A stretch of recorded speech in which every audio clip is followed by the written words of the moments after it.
Good evening, and welcome to Sex Addiction in the News on Facebook Live, Fridays at 5 Pacific. I am Stacy Sprout, licensed therapist, certified sex addiction therapist, and author of my own story of sexual recovery called Naked in Public, a memoir of recovery from sex addiction and other temporary insanities.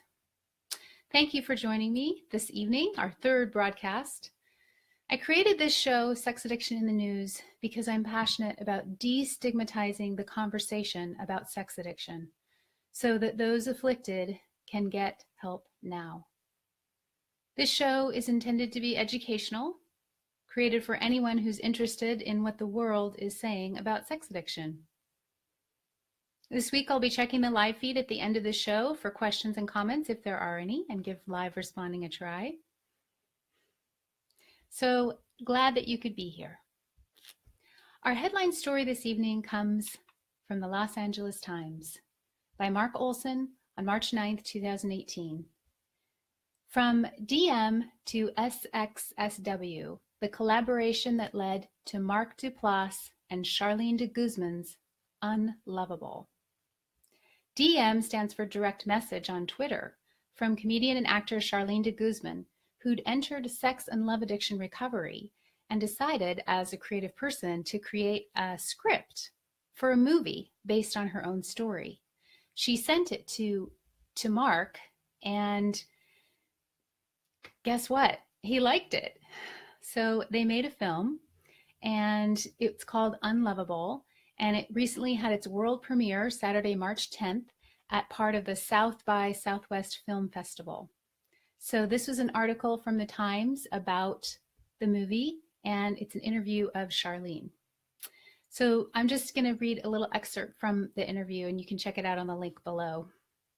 So the question that she was asked was, what do you hope to accomplish with making the movie? And she said, I don't think I've ever seen a movie that portrayed sex and love addiction. A lot of the sex addiction movies you see, first of all, are about a male, and he's having sex in a bar, in a bathroom, and going to sex clubs. But with sex and love addiction, I wasn't having sex with multiple people to get off. I was having sex with the same unavailable guy who didn't want me because it was the only way I could get his attention. It was always for that want of love and not being able to distinguish the difference between sex and love. She said, I really wanted to bring awareness to this. Even starting recovery and meeting so many people, it was crazy how many people experience this and relate to this. I always thought I was just crazy and broken, and I'd never be able to be in a relationship again. And I wanted to let people know they aren't crazy. This is a thing that a lot of people experience, and there is hope. Another question that she was asked, what would you hope people take away from the movie? And she said, I went sober from everything for like a year and a half until I went on a dating plan to learn how to healthily date. Now I've had a boyfriend for almost 2 years, my first healthy relationship. I think I mostly wanted to be present to the importance of choosing yourself, making yourself first, and loving and taking care of yourself. The stuff you're looking for isn't out there in another person. Way to go, Charlene de Guzman and Mark, for helping educate the public about sex and love addiction in such an entertaining, engaging way. I cannot wait to see the movie. In our Opinion on Sex Addiction feature, we have an article by Linda Hatch, a psychologist and certified sex addiction therapist, titled New Treatment Models for Teen Porn Addiction. Dr. Hatch asserts that there are 3 treatment models that professionals use to conceptualize porn addiction in teenagers: the drug-driven model, the trauma model, and a hybrid model that incorporates elements of both. Her article offers real-life examples of each model, and I found it a very helpful categorization, so I wanted to share some of that with you. So, the first model for teen porn addiction is the drug-driven model, where porn is the drug. And the example she gave Of course, this is a protected name. Jeff's addiction appears to have come about through the habit-forming nature of porn itself, in the absence of any other obvious psychopathology. At first, I thought Jeff was just like any other sex addict client, only younger. Linda Hatch says, he had been watching porn on his computer since he was 13, and at age 18, he realized he'd begun to fixate on child porn. Fortunately, this scared him enough that he came clean to his parents, who put him in a 6-week residential program for sex addiction. After the residential program, Jeff saw me, Dr. Hatch says, after the residential program, Jeff saw me for therapy for about a year. He also attended a weekly Sex Addicts Anonymous meeting, and he was an attractive, sophisticated kid with a sunny disposition, but at 20, he was still a virgin who had never dated a girl. While he was seeing me, he began dating a very appropriate same-aged young woman and eventually began a robust sexual relationship with her. Although that relationship ended, he never returned to porn use that I know of. I am as certain as I can be that he had no residual attraction to children. What is striking is that although Jeff went along with the usual program of sex addiction recovery, what seems to have worked for him was just getting away from porn. With abstinence, it seems his young brain rebalanced, and in a period of months, he was able to resume normal sexual development. He became more outgoing and began college with the ambition to become a filmmaker. Jeff needed structure that would allow him to stay away from porn, along with some outside support to get his life back on a normal track. So that's an example of the drug-driven model. The next model is called the trauma model, where porn traumatizes the brain of a teenager. Brad discovered internet porn at 12 years old and became instantly hooked. He reports that his use escalated very rapidly, as did his sexual tastes. He was binging on porn very heavily every day. While still in his teens, he said that he quit, primarily out of exhaustion. His sexual interest diminished to zero, and as of his mid-20s, he reported that his libido seemed to be permanently gone. He attributes this result to a kind of virtual sexual trauma. There is some research that would support the idea that very early exposure to sexually explicit material can have effects on the developing psyche similar to actual sexual assault. The young mind is not ready to deal with the shock, adrenaline, and stress of hyperarousal caused by porn. It thus constitutes a violation which can leave lasting sexual scars. Brad correctly sought out treatment with a specialist in sexual trauma rather than sexual addiction. Dr. Hatch's third model, she calls the hybrid. A client with a traumatic past and a temporary compulsion that resolved with time and treatment. So here, Dr. Hatch's example is Ken, a happily married man in his late 20s. He entered treatment for an addiction to porn and masturbation dating from childhood. He had no other sexually addictive behaviors, but he had significant early trauma. His father died of a cocaine overdose when Ken was a toddler, and Ken had become the man of the house at age 3, and soon after had a serious illness requiring months of hospitalization. He had an unhealthy relationship with his narcissistic, demanding mother. Also, as a child, he witnessed his teenage sisters being molested by an older cousin. After about 8 months of abstinence from porn and with the support of group therapy, Dr. Hatch reports that Ken shifted gears. His relationship with his wife, whom he adored, is going well, and he was comfortable with a newfound intimacy with her. In fact, she said, Ken no longer presents as an addict. He does, however, have issues he knows he needs to work on. In particular, he knows he has never fully understood or worked through his early childhood experiences, and he is working his way out of his enmeshed relationship with his mother. He is appropriately seeking help for these problems and appears to be at zero risk of relapse into porn addiction. So, Dr. Hatch says, the good news is that youthful porn addicts' brains can recover and resume a more normal developmental trajectory. And given that their only addictive behavior in these cases is internet porn, and that their total time of usage is relatively short, They do not have to overcome addiction as a pervasive and deeply entrenched coping style. They can get cured and stay cured. The bad news is that there is as yet so little awareness of the risks to children and teens on the part of the medical profession, the academic community, schools, and the public at large. As with so many public health issues, prevention and education are sorely needed.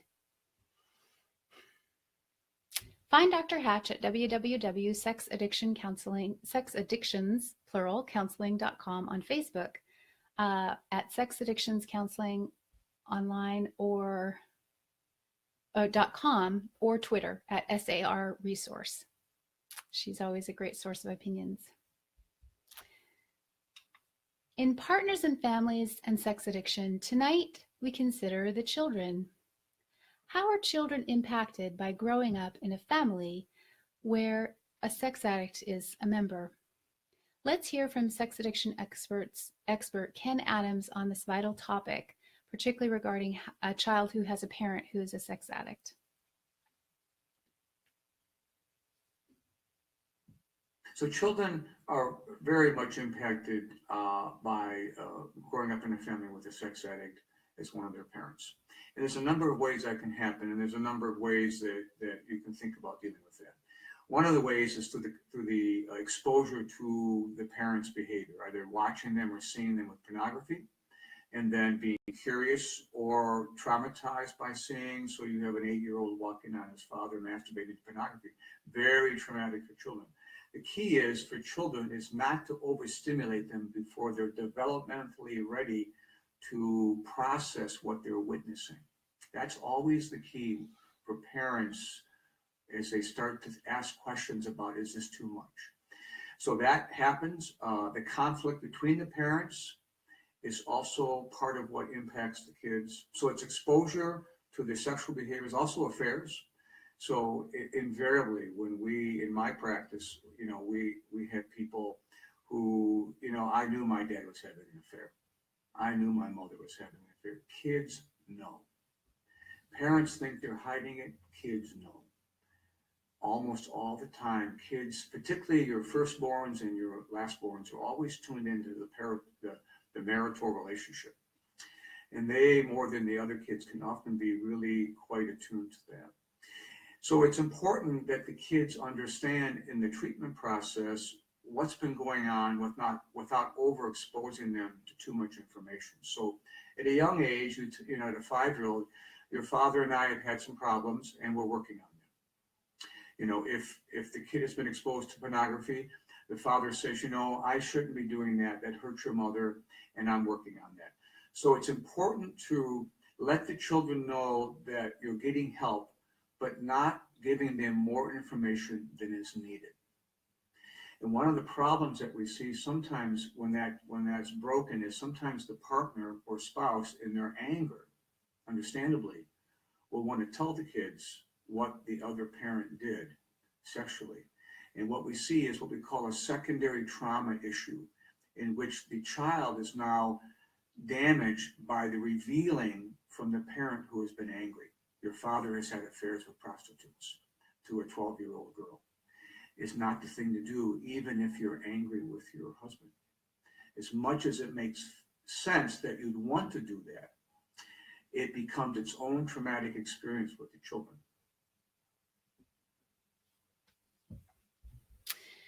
In my experience as a therapist, by the time families get to help, they are more often dealing with the child's discovery after the fact and doing damage control in terms of soothing the child's reaction to the upheaval of sex addiction discovery. But more and more, as we keep getting the word out about what sex addiction is and that there's treatment available, couples are getting into help before the kids find out. And that can make them able and ready to make thoughtful plans with the kids in a safe therapeutic setting where they figure out the developmentally right level of sharing to offer. Children are amazingly resilient though, and recovering families are a joy to work with.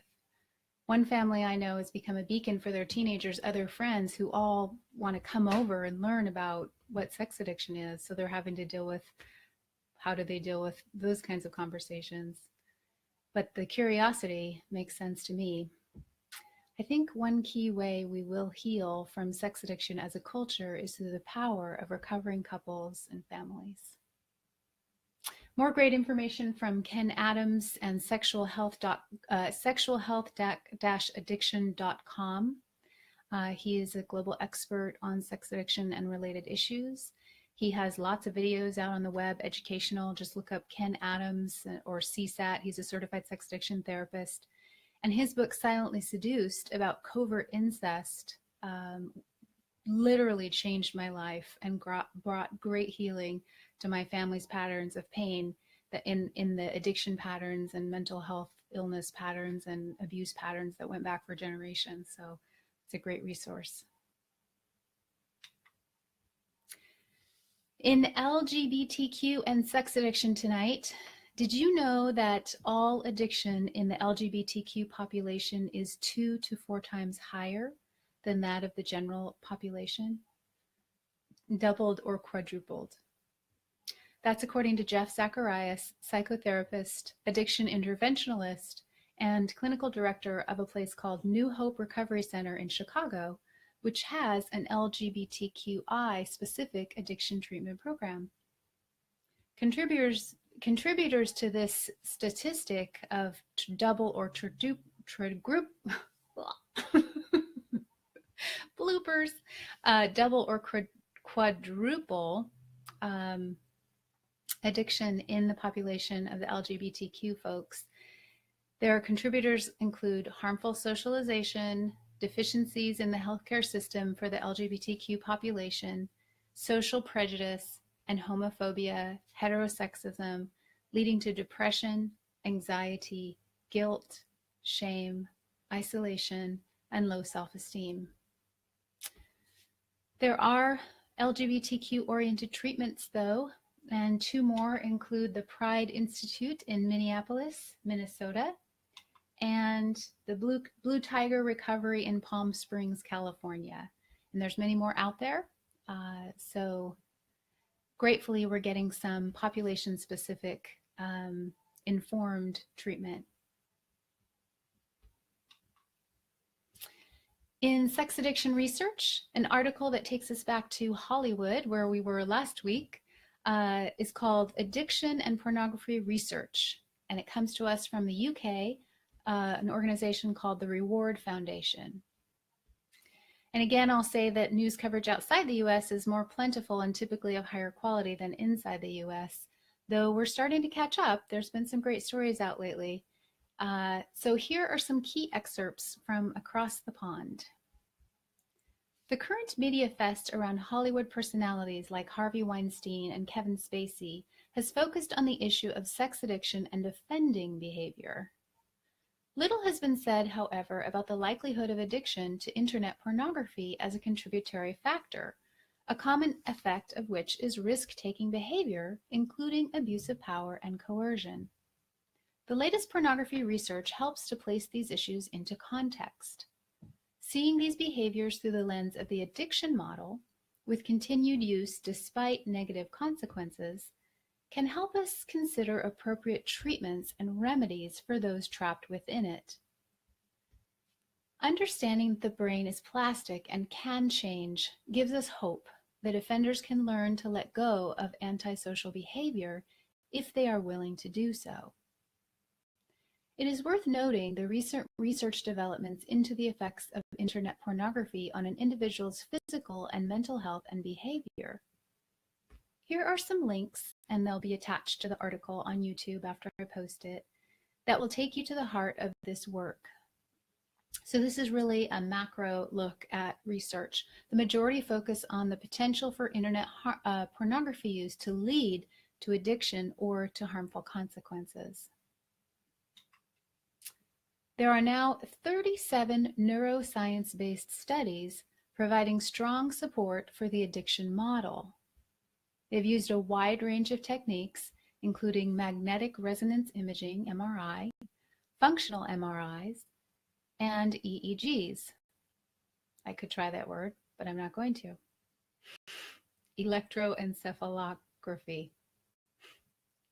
Others employed neuropsychological and hormonal approaches. Taking a wide view, in the last few years, 13 literature reviews have been published by some of the top neuroscientists in the world. These reviews also support the addiction model.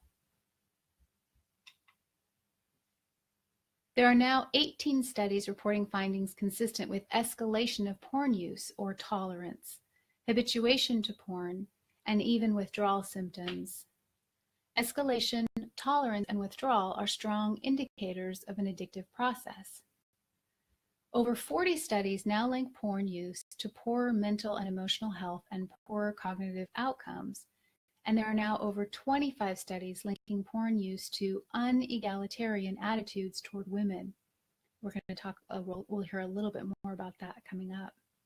So that's a total of 83 studies that are cited on problematic outcomes associated with porn use.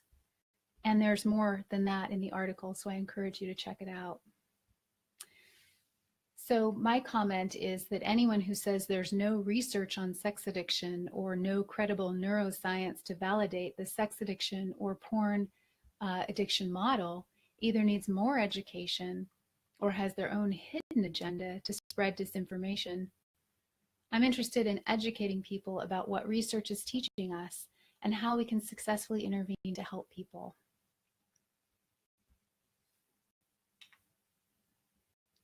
Our sex addiction book of the week actually consists of 2 books this week, written by 2 men who are both therapy specialists in treating sex addiction, as well as sex addicts in recovery themselves. The trend of professionals speaking out about their own struggles is hugely helpful in decreasing the shame and stigma so many people feel about sexual addiction, being partnered with a sex addict, or having untreated sex addiction in our families. The first book is Life After Lust, Stories and Strategies for Sex and Pornography Addiction Recovery by Forrest Benedict. In summary of this highly readable and relatable book, recovery from sexual addiction, so this is what it says, recovery from sex addiction is difficult, possible, and worth the effort. Forrest, the author, knows he's been there. Once shackled by shame and secrecy, sex addiction therapist Forrest Benedict writes candidly about his personal recovery journey, sharing many science-based strategies for successful recovery. Life After Lust provides a clear recovery roadmap for men and women ready to embark on the heroic path from pain to purpose. All who seek a renewed vision for recovery will find help and hope within the pages of this book. In Andrew Bauman's book description, The Psychology of Porn, Essays on Pornography, Objectification, and Healing, he says, "Are you a Christian man looking to be free from your regular use of pornography? Shame and self-hatred are terrible motivators for transformation. There must be a better way to outgrow our unhealthy dependence on pornography. Religious communities often fall short in engaging pornography in a meaningful way. Quality resources are scarce. We must strip away the sexuality of our porn use, face the complexity of our own sexual development and stories head on." This book, The Psychology of Porn, is an in-depth collection of essays engaging our behaviors, both conscious and unconscious, involving pornography. May this be a rich resource in helping you or those you love know liberation. And as Andrew says, may you find these resources helpful in your continued fight for sexual health. Our final feature involves both authors of these books. It's a video, and the feature I titled Empowered, Awake, Aware Men in Sexual Recovery. I bring you excerpts of an interview by Forrest Benedict of Andrew Bauman, where you will witness an honest conversation they have about how men can learn to undo their patterns of objectification of women and learn the difference between honoring versus devouring beauty. Let's watch.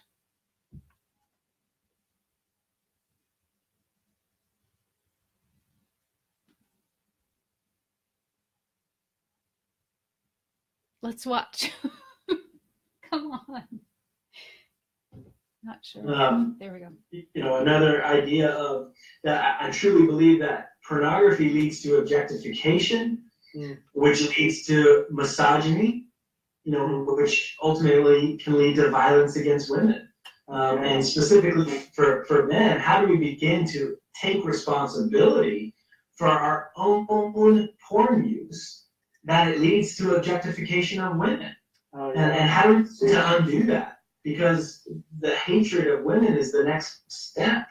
And I see it all the time. And normally people do it in socially acceptable ways, right? In their own, bedroom behind their computer screen. But it oozes out. The way we engage, the style of relating. One of the essays is called a pornographic style of relating. And basically what I say is we relate to the world pornographically. When porn has become our main teacher of our sexuality, we relate to the world pornographically, and we need to begin to undo that and begin to relate in a healthy way. So those are a few of the categories that I addressed today.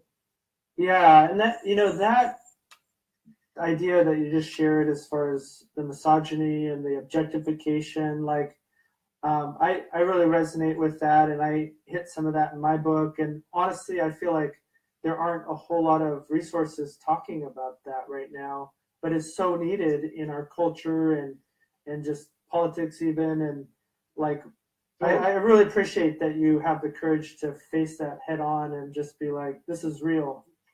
Yeah, totally. And especially in the world that I come from, which is more an evangelical world, I feel like it's even more silent than in just secular society, which is even more sad. I believe the church should be at the forefront of fighting for dignity, and yet it's not the case. It's not the case at all. So thank you, Forrest, for permission to use your video. And my personal comment on this topic, myself as a woman who found help for sex addiction from 12-step sexual recovery support meetings, I was often the only female present. My experience is that I was privileged to hear men like Forrest and Andrew sharing vulnerably and intimately about these kinds of topics for over a decade.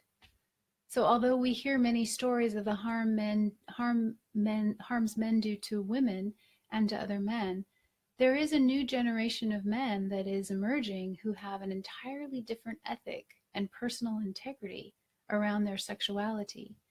And my husband, Pat, is an example. And there are many others. They are great role models and inspirations about what it looks like to heal from toxic masculinity and emerge awake, aware, and empowered one day at a time. So, Sex Addiction in the News is seeking new stories about sex addiction and hope for recovery in the public media to feature on our show. If you see a story you think is appropriate, message me on Facebook or send it via email to nakedinpublicnews@gmail.com. Together, we can get the word out about what the world is saying about sex addiction and stories that are not sensationalized, but really talk about the struggles and the solutions for healing for individuals, couples, families, and communities. Before we close tonight, I'm going to take a look at the live feed and see if there are any questions or comments. I'm not intending to be giving therapeutic advice, but if I can help with a suggestion or idea or resource, please feel free to ask a question. And I may need to research the answer and get back to your question next week.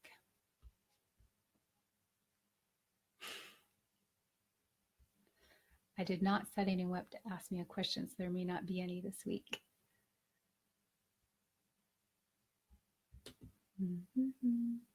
Hello. Hello, cousin.